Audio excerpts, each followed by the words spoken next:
Alustame videoloengu sarja Kaukaasia eestlaste ajaloost 11. loenguga. Selle loengu pealkiri on Uued Eesti külad Kaukaasias, Maruha ja Husakardanik. Kuna tegemist on kahe küla asutamisega korraga samal ajal, siis on ka taustapildiks seekord kaks pilti. Üks pilt, see pruunidest toonidest on siis Maruha külast 1911. aastast ja teine on isegi ma ei tea aega hilisemast ajast Husakardaniki külast. Lihtsalt varasemaid fotosid ei ole nende külade kohta ja üldse nende külade kohta on väga vähe fotosid. Selles loengus vaatame, kes asusid altmäelt jõgede Maruha ja Husakardanik äärde Kubani mägi piirkonnas. Miks Madis Kurkus jätkab palvekirjade kirjutamist võimudele? Kuidas pastor Karl Dreifeld üritab aidata eestlastele küla jaoks maa leidmisel? Krasnodari arhiivist leidub toimik, mis sisaldab Stavropoli kubermangust Kasinkast Kubani oblastisse Balšinski maakonda Maruha ja Kihvari jõe vahelise alale asunud eestlaste perenimekirju 6. ja 8. juunist 1873. Nimekirjades on 142 peret, kellest 96 asus Maruha jõe kaldale ja 32 Husakardaniki jõe kaldale. Ülejäänute puhul ei ole seda täpsustatud. Nende hulgas 14 peret juures on märkus, et nad pole Kasinka kogukonnas ega üldse Stavropoli kubermangus arvele võetud ja ootavad vabastustunnistusi. 3 pere juures on kirjas, et nad ei ole maksnud ära makse ja 10 pere juures on märkus, et nad on maksnud maksud kuni 1873. aastani. Vaatame nüüd selle dokumendi koopiat, kus on siis nimekiri nendest peredest, kes asusid mägedesse Maruhasse ja Husakardaniki külasse. Seni kuni ma seda siin klõpsin, seda on kokku siin 20 lehekülge, üle 20 lehekülge, 24 lehekülge vist on kokku. Räägin ma selle koopia saamise loo ka ära. Nimelt Krasnodari arhiivis, kus see dokument asub, on selline reegel, et koha peal ja tegelikult ka tellides koopiaid on võimalik nad saada küll tasuta, aga ja teha ise koha peal fotoaparaadiga ilma välguta, kuid või tellida interneti teel. Aga selle juures on üks oluline piirang. Ja see piirang on selline, et koopiaid tehakse 10% toimiku mahust. Ja kui sellel toimikus on 54 lehekülge, siis see tähendab seda, et oli võimalik ise teha koha peal ainult 5 leheküljest. Seda reeglist kinnipidamisest jälgitakse. Ja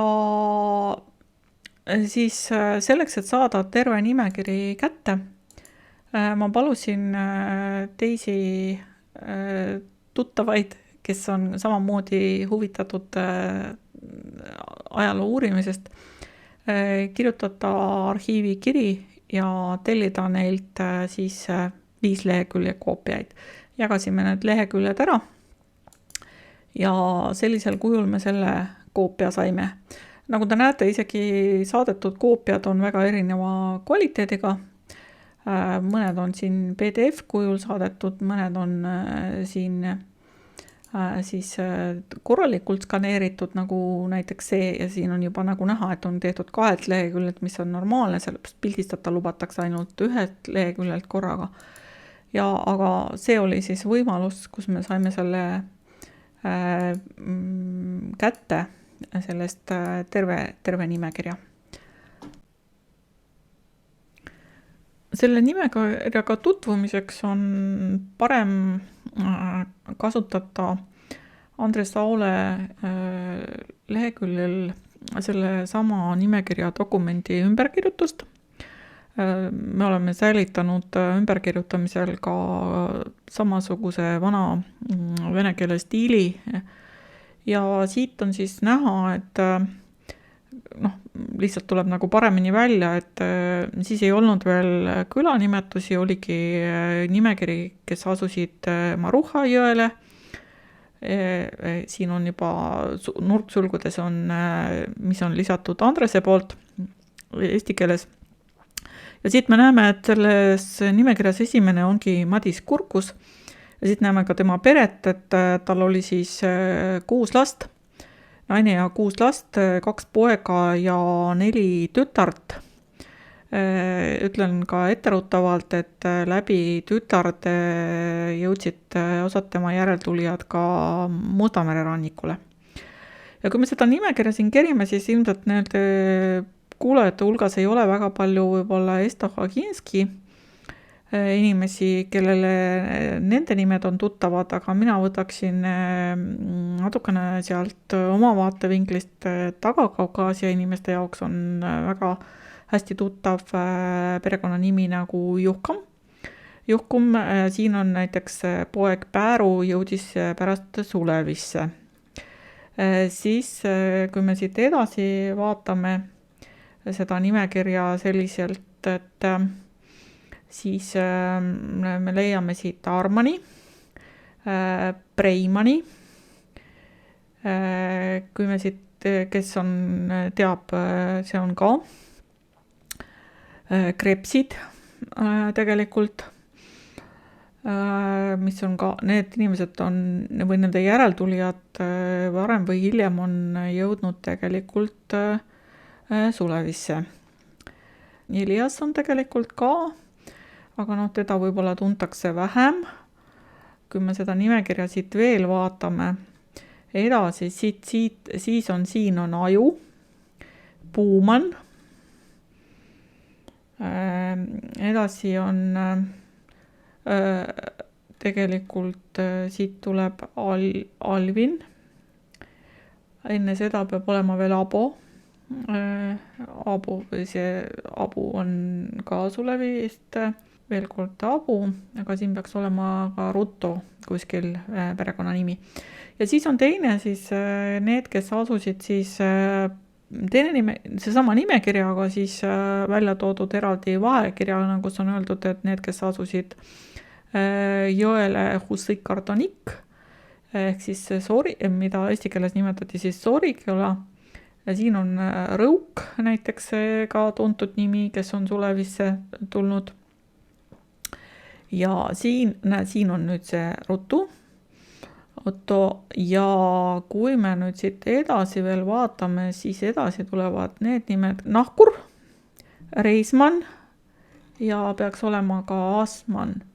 Asman, Karel Asman ja Nahkur ja Reismann. Mats Nahkur ja Andres Reismann. Need on nüüd tuntud meile kui Eesti Aiakese külast.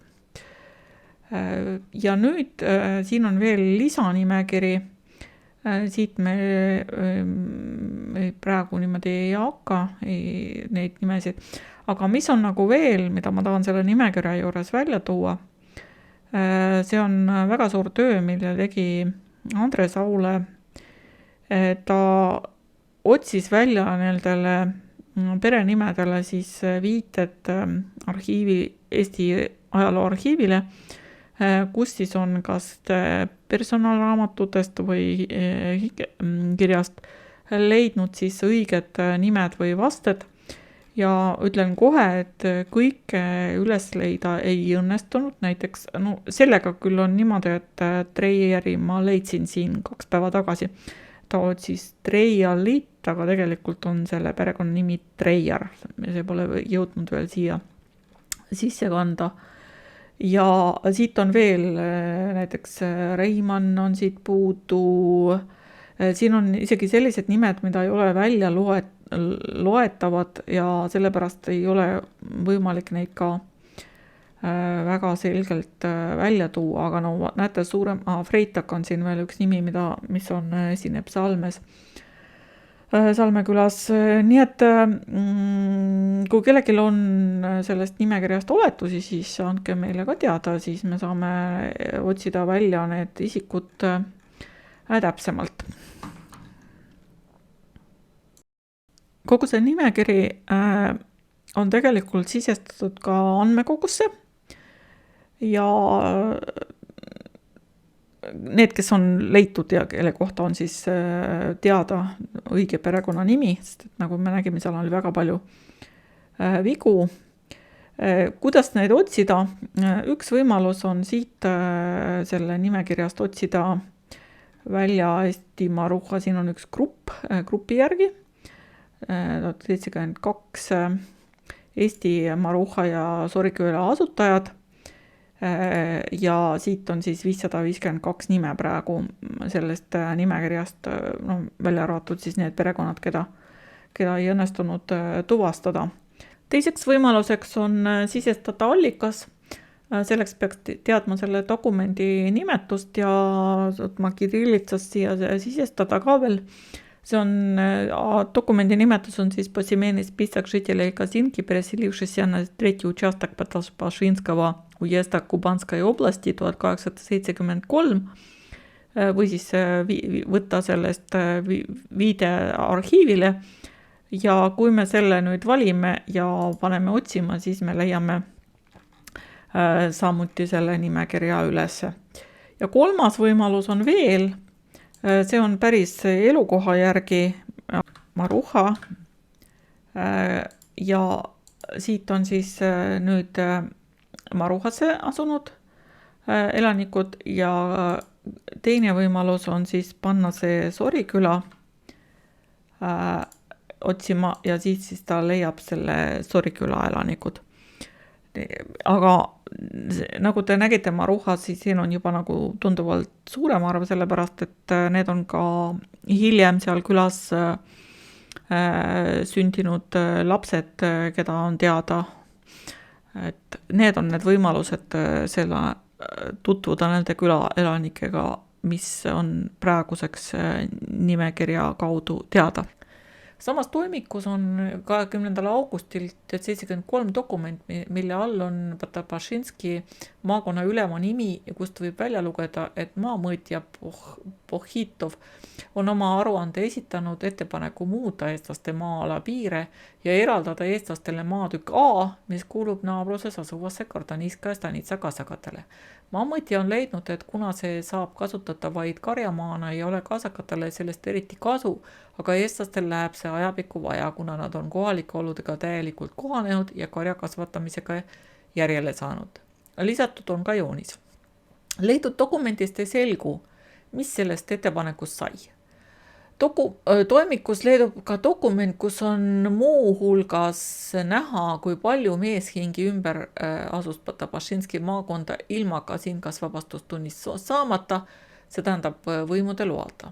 Selles dokumendis on ka eestlaste 2 suurt asundust Kubanimaal, arvatavasti esimesed korda on nimeliselt mainitud. Maruha jõe kaldale loodud asundus esineb seal kohal nimega Maruhskaja ja korra nimega Maruhskaja Estonskaja.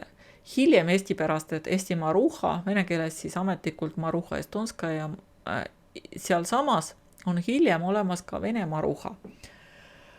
Husakartaniki jõe kaldale loodud asundus aga kannab dokumentides nime Haru asutus Husikartaniki jõel, Patpasiolog Narike Husikartanik.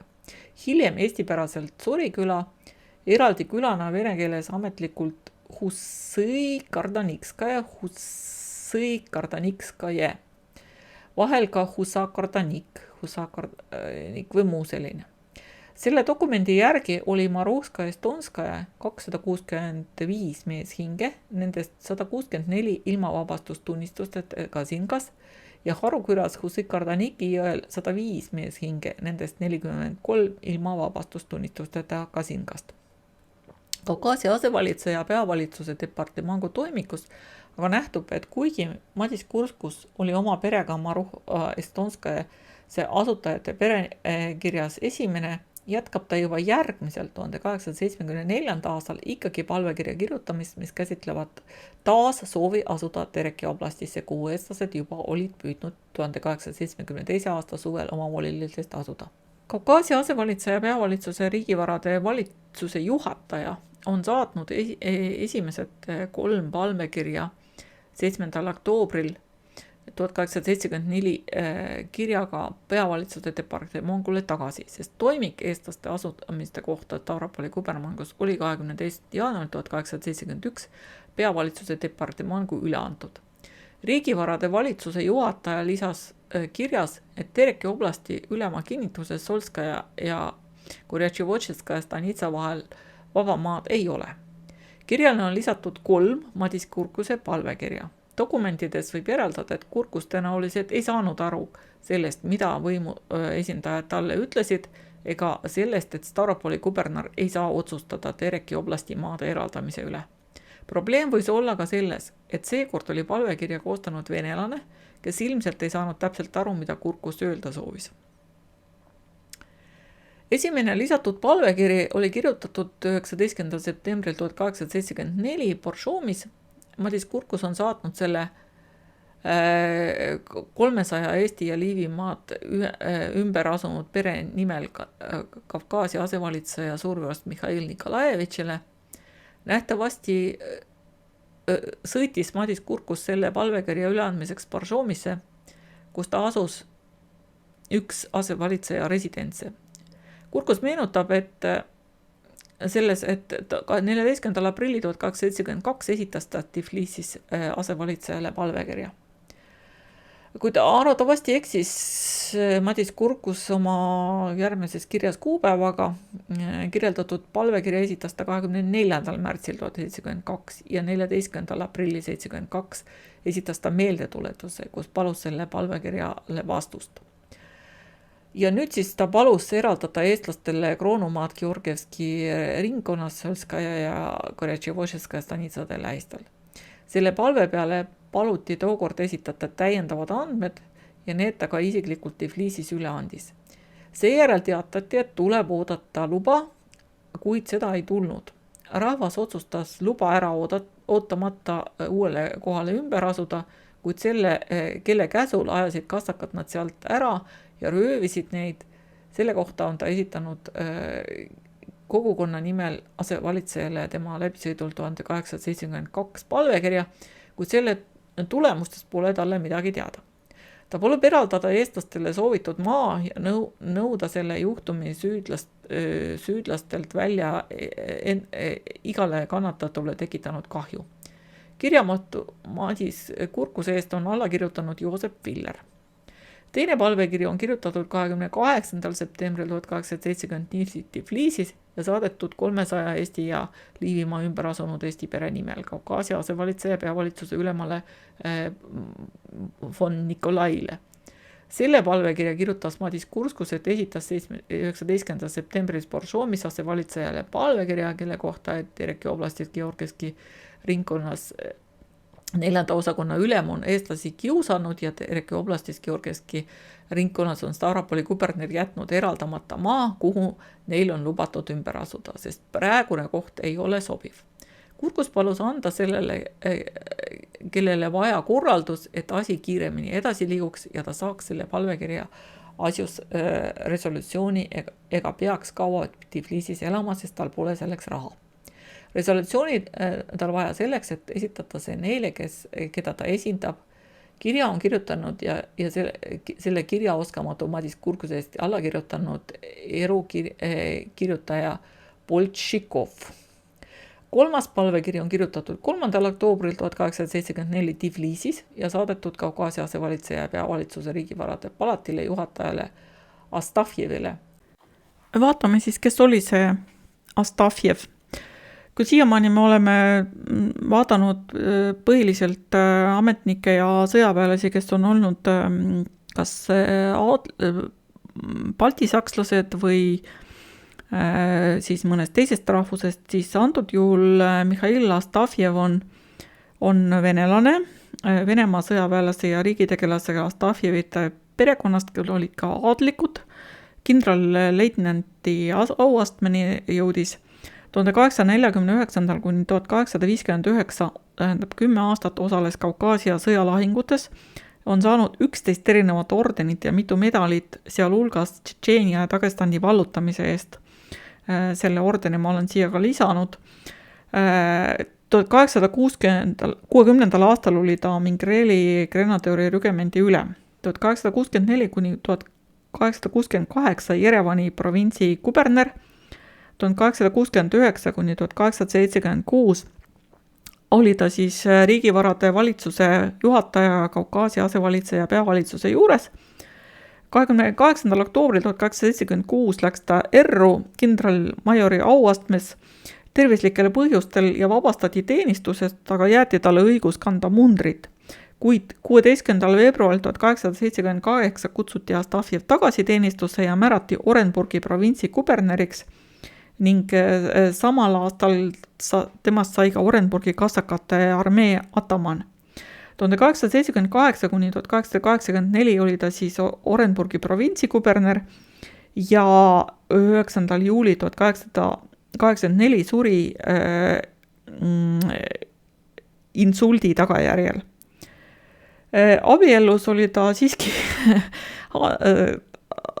aadlikuga baltisakslastest, ta oli, abiellus ta siis Ivan von Dreyeri Lese Sofia Pavlovnaga ja lapsed, neil oli 2 last ja 6 last oli siis naisele eelmisest abielust ja tema eelmisest abielust naine ja lapsed olid siis luterlased ja tema ise ja siis tema lapsed olid õigeusklikud. Ja üks fakt, mida tema kohta võib veel lisada, et talle kuulus siis Taga-Kaukaasias umbes 2000 aakrit, umbes siis 2180 hektarit maad.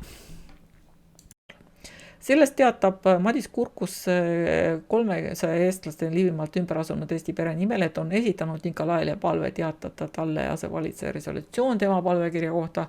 Kurkus väidab, et Nikolai on Kurkusele teatanud, et asevalitseja soovi kohaselt on kõnealune maatükk Georgieski maakonnas kasutamiseks eraldatud ja sellest on teatatud Astafjevile 28. septembril 1873. aasta vahekirjas. Dokumendis viidatud numbriga kirja selles toimikus ei ole, aga Stavropoli kuberner ei eralda seda maad. Kurkus palub ärakirja korralduselt ja suhtluses Stavropoli kuberneriga, et Kurkus saaks seda volitatud kogukonnale teada anda talle antud ülesanne täitmisest. Taas on Kurkuse ees kirjale alla kirjutanud erukirjutaja Boltšikov. Järgmise palvekirja on Madis Kurkus kirjutanud 14. oktoobril 1874 Tiflisis Kaukaasia asevalitseja peavalitsuse departemangu juhatajale Suharevile, taas 300 Eesti ja Liivimaa ümber asunud Eesti pere nimel. Selleks kordab Kurkus esimese palvekirja sisu ja annab mõista, et ta on vastust ei saa, peab ta selle küsimuses taas asevalitsejat tülitama. Kirja oskamatu Madis kirjastajad on kirjutanud jällegi erukirjutaja Boltšikov. Juba mitu loengut ma olen teile maininud Madis Kurkuse nime. Saame siis temaga lähemalt tuttavaks, pealegi meil on isegi olemas üsna haruldane talupoegade jaoks foto temast, see on küll hilisemast ajast. Sündis 16. aprillil 1833 Virumaal Iisaku kihelkonnas Jõuga külas Mart Kurkuse perekonnas. Rändas 1869. aastal Iisaku kihelkonnast Väike Pungeria külast koos abikaasa Kadri ja lastega Venemaale. Siis tal oli 5 last ja Kaukaasias sündis veel 1 laps. Võimalik, et Kurkused läksid kõigepealt Simbirski kubermangu Volostinovka mõisa, kus olid 1 aasta paigal ja liikusid kevadel 1870 Põhja-Kaukaasiasse Stavropoli kubermangu Kasinka-Podgornaja külla, nagu me juba teame. Ühe allika järgi oli Kurkus Virumaal õppinud ära vene keele ja seetõttu oli teekonnal oma rühma juhiks ja tõlgiks. 1870. aastal Kaukaasiasse jõudnud asus Kurkus kohe Balti kubermangust tulnud eestlaste esindajaks, saatis ametivõimudele nende nimel aktiivselt ja hulgaliselt palvekirju, isegi telegramme, nagu me ka juba oleme näinud, taotledes mitmesuguseid soodustusi, rahalisi toetusi ja peamine Eesti perede paigutamist ka Singapurist mujale, kuna seal ei ole vett. Selleks käis ta Tiflisis ja Boršomis ja nähtavasti kohtus asevalitsejaga, kui ta käis Kaukaasias ringsõidul. Dokumentidest nähtub, et Kurkus oli kirjaoskamatu ja palvekirjadele tekste kirjutasid teised eestlased või ka venelased. Pöördus Kaukaasia võimude poole nii tihti ja tungivalt, et need isegi kaalusid võimalust keelata eestlastel palvekirjade esitamise.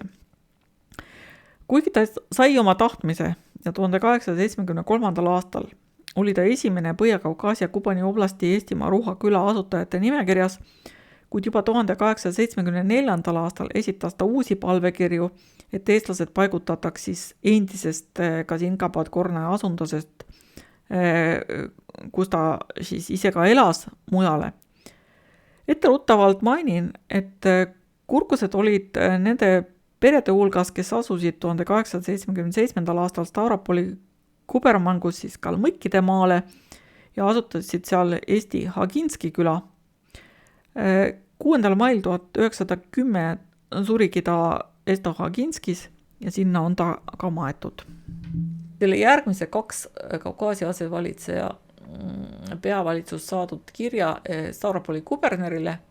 Esimene siis 16. oktoobri 1874 kirjutatud kirjas palub peavalitsuse departemangu juhataja Suharev kiiremini vastata 21. detsembri 72 ja 8. juunil 1973 saadetud kirjadele, millest küsiti arvamust ka Singa küla eestlaste asjust. Teises kuupäeva kirjas on märgitud, et ennast 300 ümber asunud Eesti pere esindajaks nimetav Madis Kurkus on esitanud palva asutada tema ja need, keda ta esindab ümber Tereki oblastis ja Georgieski ringkonda.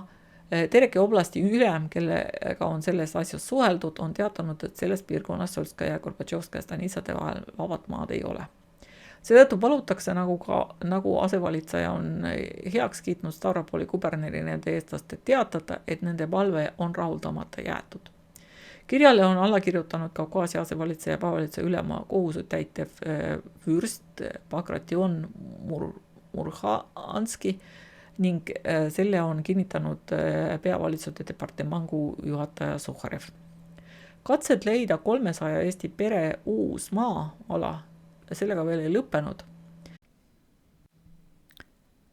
Kas Kurkuse palvel või teiste eestlaste hädasid nähes üritas eestlasi aidata ka Luteri kiriku pastor Stavropolis, kelleks oli sel ajal Karl Gottfried Treufeld.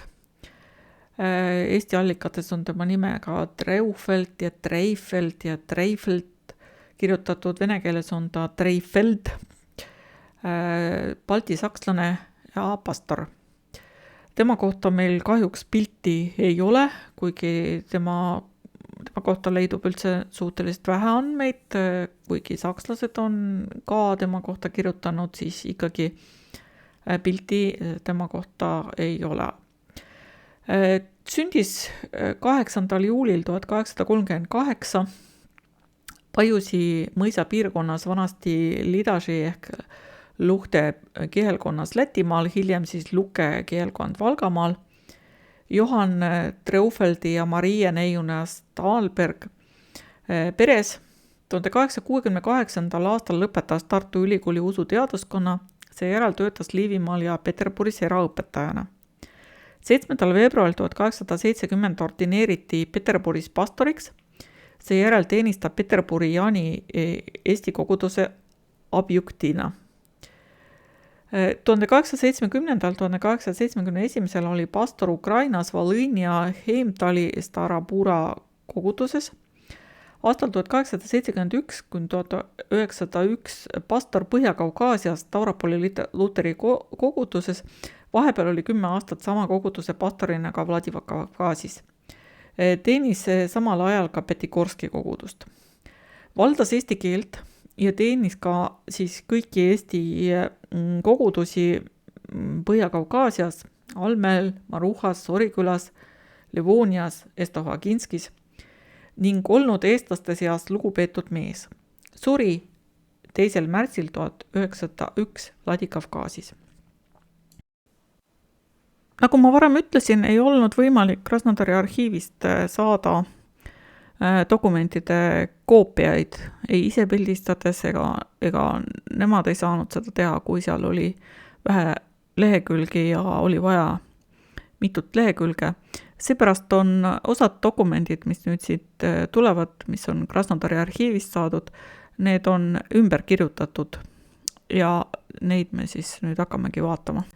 28. juulil 1870 aasta kiri Kubani oblasti ülemale, milles pastor teatab, et 300 Eesti peret, kellest osa elab Stavropoli kubermangus ja teine osa Kubani oblasti Maruha ja Serenčuki, nähtavasti pastor eksib siin jõe nimega, mõtles ta tegelikult Husakardaniki jõe, jõgede ääres ja soovivad ka luua ühe külakogukonna, kus oleks luteri kirik ja kool. Neil pole aga maa soetamiseks ega rentimiseks raha, mistõttu nad soovivad asuda Kroonumaale riigi paluvägede õigustes. Nad on kuulnud, et Kubani oblastis Potapašinski rajoonis Uspenska ja Armaviiri asunduse vahel Volni Auli vahel on asustamiseks vaba Kroonumaa tükk nimega Suhaja Kuzma. Treffelt palus endale teatada, kas see vastab tõele ja mis tingimustes eestlased võiksid sinna asuda. Või teatada mõnest teisest vabast Kroonumaa tükist Urupilaba või Kubani jõe piirkonnas, kuhu eestlased võiksid asuda. Kubani oblasti ülem Nikolai Karmakin teatas 14. augustil 1875 oma vastuses pastorile, et vaba Kroonumaa pastori osutatud kohtades ei ole, kuid ta ei näe takistusi, et eestlased valivad endale Kubani oblastis mägipiirkonnas sobiva maatüki ja eestlastel on selleks soovi korral täielik vabadus. Vaatame nüüd siis, kelle poole pöördus pastor Treifelt. Kuna olen tutvustanud kõrgeid võimu esindajaid, kes mõjutasid eestlaste käekäiku, siis ei saa jätta välja ka järgmist Kubani oblasti ülemat ja kasakate väejuhti Nikolai Karmalinit. Nagu ma kunagi rääkisin, kasakate atamani enam ei valitud, vaid määrati ülevalt poolt ja väljaspoolt kasakate ringkonda. Ja Nikolai Karmalin on ehtne näide sellest. Tänasel päeval selle mehe elulugu vaadates näib, et 150 aastaga pole siin maailma peal midagi väga palju muutunud.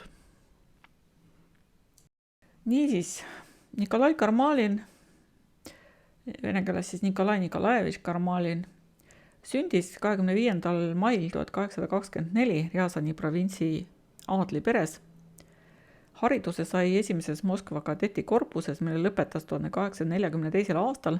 1847. astus Nikolajevi kindralstaabi akadeemiasse ja sai juba samal aastal leitnandi auastme. Pärast akadeemia lõpetamist 1849. aastal sai ta suurepäraste õppetulemuste eest staabi kapteni auastme ja saadeti Ungari tegevarmee peakorterisse kindral-adjunant Krape alluvusse, kus ta osales siis Komoma kindluse piiramises ehk siis ungarilaste ülestõusu mahasurumises. 1850. aastal viidi ta üle kaardiväe peastaapi ja 1851. määrati kindralstaabi kaardiväe jalaväe korpuse staabi vanemadjutandiks. 1852. aastal ülendati ta kapteniks siis nüüd lõplikult ja viidi üle tsarevitš Aleksandr Nikolajevitši siis pärija kaardiväe ja grenadieri korpuse ülemjuhataja staapi. Staabis pidas ta lisaks oma tööülesannetele ka taktikalisi loengud kaadriväe ja grenaderikorpuse kõrgematele ohvitserile ja töötas kindralstaabi Nikolajevi akadeemia dotsent-professori ametikohal. Pange tähele, ta oli siis suhteliselt noor mees. 16. aprilli 1854 määrati ta Ratsaväe divisjoni ülemaks ja kuulus vägedesse, mis valvasid Peterburi kubermangus Soome lahe rannikut, siis võimaliku Prantsuse-Inglise dessandi eest. Veebruaris 1855 ülendati ta koloneliks ja aasta hiljem, 56. aastal, ka kaadriväe jalaväekorpuse peakorteri kohusetäitjaks. 1857. aastal sai uue ametikoha teise kaardiväe jalaväe divisiooni staabiülemaks ja 1859. aastal viidi ta 3. armee korpuse kindralstaapi. 1861. ülendati ta kindralmajoriks ja kinnitati ametisse. Väga kiire karjäär, nagu näete. 5. oktoobril 1862 viidi ta Kaukaasia armee komandori käsutusse. Sihtkohta saabudes täitis ta ajutiselt tegevarmee väejuhataja ametikohta, seejärel juhtil Alasani jõe vasakul kaldal asunud vägesid ja täitis Ülem-Dagestani ülema ametikohta. Silmapaistva võitluse eest mägirahvaste vastu autasustati teda Püha Vladimiri ordeniga. 1865. aastal kinnitati ta Kesk-Dagestani sõjaväe ülemaks. 1869. aastal määrati Jerevani sõjaväe kuberneriks ja provintsi tsiviilosa juhatajaks. Samal aastal ülendati ta kindralleitnantiks ning tasustati sama medaliga, mis oli Astafjevil Dagestani vabastamise eest. Mäletate, ma näitasin seda, pildil oli see. 1873. aastal määrati ta Kubani piirkonna juhiks, siis 14. juunil 1973, see on siin tähtis, sellepärast et see oli just see aeg, kui eestlased Kubani oblastisse asuda lubati ja Kubani kasakate armee atamaniks, kus ta oli siis kuni 1882. aastani, mil ta määrati siis sõjaväe nõukogu liikmeks ja jalaväe kindraliks. 1897. aastal sai ta kõrgema reskripti alusel teemantsõrmuse tema keisriliku majesteeti portreega. Kokku oli ta aurahade hulgas 8 kõrget ordenit. Suri 23. juunil 1900. Samas Krasnodari arhiivis toimikus on veel dokumente, mis nähtub, kui palju ja millist maad oli Maruha ja Hussy-Kardaniki jõgede äärsetele Eesti asundustele kasutuses. Kubani oblasti Maa-amet teatas 3. novembril 1875 Stavropoli kroonupalati järelpärimisele Tabašinski maakonna andmetel on nende 2 asula kasutata maad 2924 tiinu, 975 sülda ja metsa 3980 tiinu ja 1275 sülda. 1875. aasta juunis teatas Kubani oblasti ülem kirjas Tabašinski maakonna ülemale, et 1873. aastal on maamõõtja eestlastele välja mõõtnud põllumaad 450 hinge arvestusega 14 tiinu hinge kohta, kokku 6760 tiinu, 325 sülda, kuid 11. oktoobril 1875 esitatud aruanne järgi on Maruskaja külas arvel 265 ja Hussy-Kardaniki jõe ääres 105 meeshinge, see tähendab kokku 370 hinge, mis vastab arvestuslikult 555 tiinule. Teisisõnu on neil 1250 tiinu ette antud rohkem põllumajandusmaad. Ta lisas kirjale plaani, kus on 2 varianti ülearuse maa eestlastest äravõtmiseks ja palus elanikelt küsida, millise 1210 tiinu suurusest tükist nad soovivad kroonule tagastada. Kubani oblasti valitsuste 30. juulil 1876 aasta kirjas sama oblasti maa-ametil tuleb välja, et 1873. aastal Maruha ja Kafari jõgede vahelisele alale asunud eestlased ei ole ikka veel saanud Stavropoli kubermangus Kasinkas vabastustunnistusi, mistõttu tuleb peatada nende perede maatükkide väljamõõtmine seni, kuni on lahendatud nende arvelevõtmine küsimus. Tegelikult said eestlased üsna pea pärast Kasinkast Maruhasse ja Husikardeniki jõgede äärde ümberasumisest aru, et nüüd ei ole neil küll mitte probleem veega, kuid on vähe viljakasvatuseks sobivat maad, mistõttu nad pidid seda naaberküla kasakatel rentima hakkama. Suvel võis rahe viljasaagi hävitada, seetõttu kiirasid väga paljud mägipiirkonda ümber asunud pered otsa ringi ja olid varsti Kasinka Podgornajas tagasi. Seda kinnitab Rahvusarhiivis olev ülevaade, mis on koostatud Kaukaasia Krai sõjalise ja tsiviilvalitsuse ülemaa kantseleile 12. augustil 1886 vastuseks Eesti maa kubermängile 16. novembril 1885 saadetud ankeetküsitluse, kus kuberner soovis teada, kuidas elavad eestlased Kaukaasias. Kubani oblasti ülemaa esitatud ülevaates Maruha ja Kafari jõgede vahelises alale asunud eestlaste kohta on kirjas, et 1873. aastal asus sinna 117 peret. Arvatavasti on selles dokumendis kirjas ametlikult, see tähendab Kroonupalasis arvele võetud perede arv ning liikumise